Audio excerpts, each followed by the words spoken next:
Des de quan escrius, Dolors?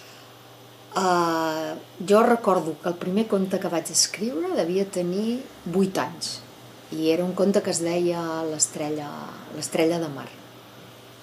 I després doncs, sí que anava escrivint pels concursos literaris de l'escola i des de llavors que no ho he deixat de fer. Algunes vegades ho he fet més temps, d'altres menys, però ha anat variant. I què et porta a escriure? Moltes vegades posar una mica en ordre molts de pensaments que tinc al cap i també poder compartir algunes coses en les que jo crec o que jo sento que són importants, de no quedar-me-les només per mi, sinó que altres persones tinguin l'oportunitat de conèixer-ho allò, de compartir-ho, de rebatre-ho, no sé, fer una mica de conversa, d'alguna manera, amb altres persones, encara que no sigui de forma directa, però sí una mica indirecta. I quins gèneres literaris fas servir habitualment per fer tot això? Bàsicament jo he escrit contes, però des de fa un parell de mesos faig un blog i en aquest blog trobo que és difícil definir el gènere. No és ben bé una cosa autobiogràfica, no és un llibre de memòries, no és un dietari. És com una barreja de tot això i una columna periodística al diari. No sé, a vegades el que escric al blog s'assembla més a això, alguns d'aquests articles que van a les contraportades dels diaris o un article d'opinió amb alguna reflexió d'alguna cosa que jo he viscut o d'alguna cosa que he vist, m'ha cridat l'atenció i no m'ho he volgut quedar per mi, sinó que ho he posat, ho he escrit i després ho he compartit a través de la xarxa. I per tant, l'escriptura per tu què suposa? Hi ha moments de tot. En aquests moments actuals, per mi ara escriure és una necessitat. I m'autoexigeixo, amb molt de carinyo, que cada dimecres estigui publicat un escrit al blog. I m'ho passo realment bé.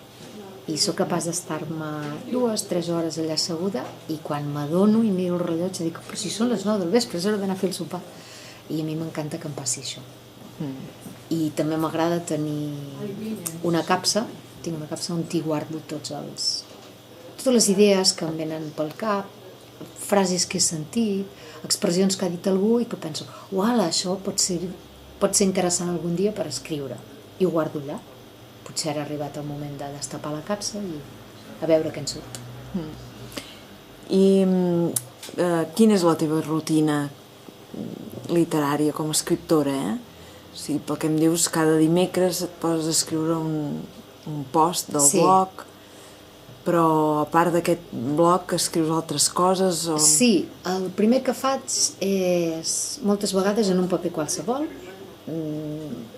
que puc haver trobat en una llibreta que sempre porto al bolso. A vegades vaig pel carrer parlant amb algú i de cop em diu alguna cosa i dic espera't un moment que m'ho vull apuntar. I bàsicament l'embrió sempre és això. A casa tenim un suro a la cuina i moltes vegades està ple de paperets amb idees. O sigui, aquest és el primer pas. Després el segon pas moltes vegades passa per agafar un paper i escriure a mà, amb llapis. M'agrada molt començar a escriure a mà. Si tinc temps, quasi bé tots els meus contes potser tots els meus contes han sortit primer a mà. Les primeres frases, els primers paràgrafs sempre són a mà. Després ja passo a l'ordinador perquè és molt més còmode per retocar, per revisar. Però d'entrada, primer a mà i amb llapis. És com, no sé, flueix d'una altra manera. El teu estil narratiu, com el definiries una mica? Fas servir un llenguatge planer? Sí. Jo crec que el que m'acaba sortint és una prosa senzilla que té molt en compte les emocions i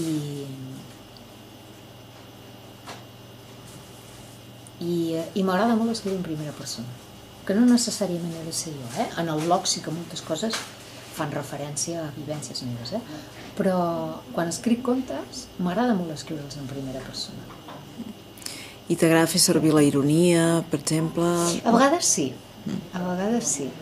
Sí, en tinc alguns, de contes així irònics. En tinc un, per mi el més irònic de tots, és un que explica la vida d'una secretària que treballa per un escriptor, que es guanya la vida participant en concursos literaris. I totes les estratègies que fa per aconseguir això, des de manipular el cos de lletra perquè doni les pàgines adequades, fins a convertir textos que estan en prosa, passar-los a vers per aprofitar, etc. Aquest és molt irònic. Sí, aquí hi ha una reflexió també profunda sobre alguns escriptors, no? Sí, a part aquest va ser fruit d'una època que jo feia una mica com a protagonista, m'havia presentat a uns quants concursos literaris i també havia fet l'altra part, també havia fet de jurat. I llavors aquí vaig tenir l'oportunitat de conèixer un món bastant ampli, molt peculiar, i vaig dir, jo això ho he de convertir en un conte. I sí, aquest està... De retocar molt o no? Hauria de ser-ho més. Soc de retocar poc. A vegades quan em ve una frase em fa molta mandra retocar-la, perquè penso que ha sortit tan rodoneta. Però potser surt rodoneta ella sola. En el conjunt del text no és rodona. Però tu li vols allà al mig, aquella frase? Sí, a vegades Clar. Sí. A vegades sí. Ja t'hi agrada i ja està. O sigui que ets d'una manera d'escriure que primer ho cous al cap i després ho treus o què? Quan era adolescent i anava a classe de literatura catalana em va agradar molt descobrir la teoria de la paraula viva de Joan Maragall, que deia escriure tal com raja. I després, quan jo vaig fer classes de català, de literatura catalana, vaig tornar a recuperar això i vaig pensar que bé, hi ha algú que també escriu. Però escrivia d'aquesta manera així que surt, no? El que passa que jo penso que l'ideal és combinar les dues coses d'això, deixar-ho un temps al calaix, deixar-ho reposar i després fer-li una segona lectura. D'això n'estic aprenent. Bé. Segons el teu parer, què creus que ha de tenir un bon llibre? Per què a vegades diem que un llibre traspassa fronteres?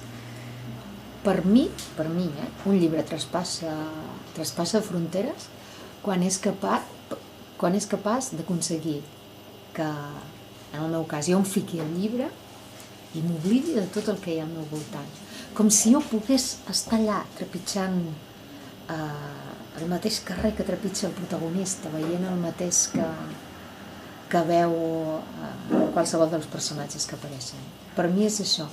I també crec que els llibres que traspassen fronteres són aquells llibres que parlen o que troben la manera de parlar d'aquelles coses que ens uneixen com a éssers humans, siguem del país que siguem, tinguem la condició religiosa, la creença religiosa,